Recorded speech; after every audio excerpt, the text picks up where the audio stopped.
with our panel. David Drucker is here, CNN political analyst and senior congressional correspondent for the Washington Examiner. Jay Newton-Small is with us, a contributor for Time Magazine. Welcome to you both. David Drucker, let me begin with you, and I just want to clarify something from our viewers. Yes, Nunes said to Jake Tapper he was on White House grounds the day before. That doesn't mean he was in the White House.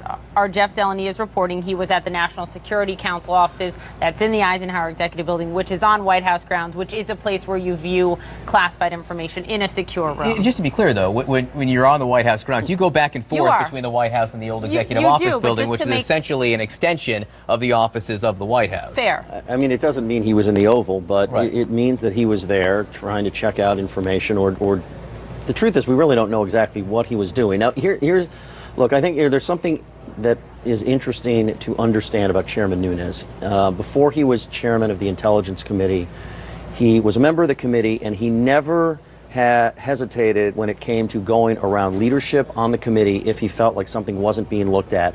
During the Benghazi, the inquiry into Benghazi, when he was not happy with the leadership of his committee under a Republican, he went around leadership and brought in a witness to meet directly with then Speaker John Boehner in his office. So Chairman Nunes is somebody that doesn't always like how intelligence gathering is handled inside Washington. He feels like there's a lot of groupthink inside Washington, and he has been, in his words, hot on the trail of what he feels are improper leaks that led to the unmasking of General Flynn. And he told me on Thursday, when I talked to him for 20 minutes and I was asking him about this, others. He didn't say it was illegal, but he said it was improper and out of bounds. And so I think that there's a lot more to this story, and not all of it may turn out well for him.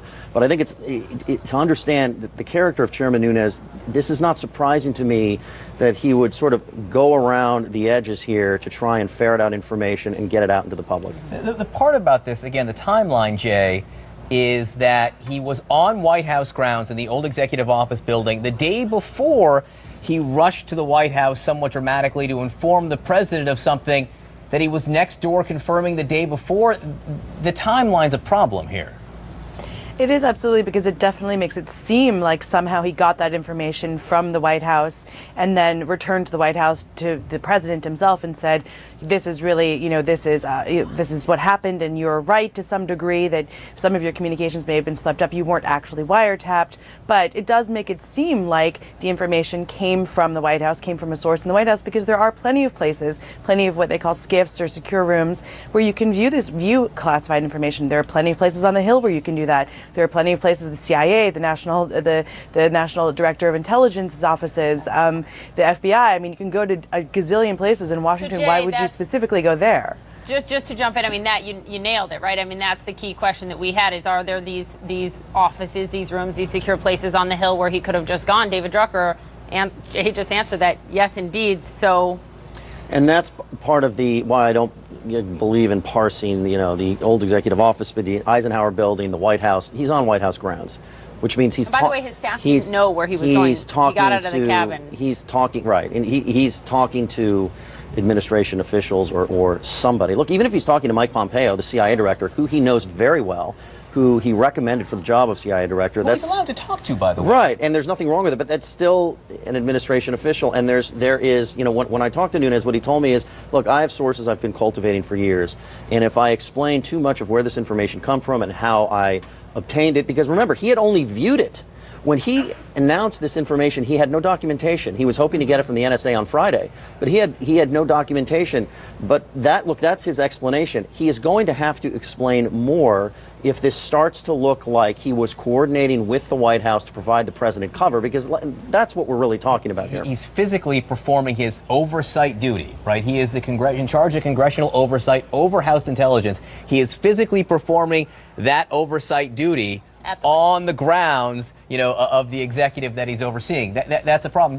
Jay Newton-Small, I want to get to the Jared Kushner thing, which we also learned about just a few minutes before this Devin Nunes thing. Healthcare feels so last week. Healthcare ancient.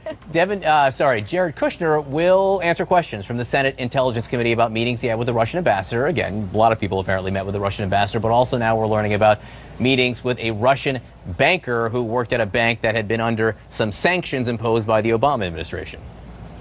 It is. I mean, this is sort of like an onion where you keep peeling it back, and there's more and more contacts, more and more layers. And it's sort of amazing that originally they were like, oh, there was no contacts, and all of a sudden there were like contacts with 5 people, and and with a bunch of different oligarchs, not just 1 or 2, or it was a bunch of people. And so it is one of those things where, as this information comes out, as it proliferates, as we learn more and more and more about these contacts, it really does present. It's sort of a drip, drip, drip for the Trump administration. And if you have somebody like Jared Kushner, the president's most trusted advisor, going to Capitol Hill, testifying on these things, it is a real problem for the administration, because that's not only a distraction. He's going to have to spend time to prepare for those hearings instead of doing his job, but it also is a real worry for the administration when you're looking at, are there going to be indictments? What happens with this information? Because if it's serious enough that these are people who are testifying and they're not covered by executive privilege, then that's a serious indication that there's something there that they're looking at. There's smoke where there's fire, or there's fire where there's smoke. This is the closest person to the president and the only person we know of within the White House right now to be questioned in these investigations. And the only person related by marriage also. Let's add that. There you go. The onion peeling continues. David Drucker, Jay Newton Small, so nice to have you. Thank you both. Still to come for us, President Trump desperate to get his presidency back on track after a stinging defeat on health care reform. In the spotlight right now, the House Freedom Caucus. I don't think the president's a huge fan right now. One member quit the caucus over the weekend. We're going to talk to another member of the group next.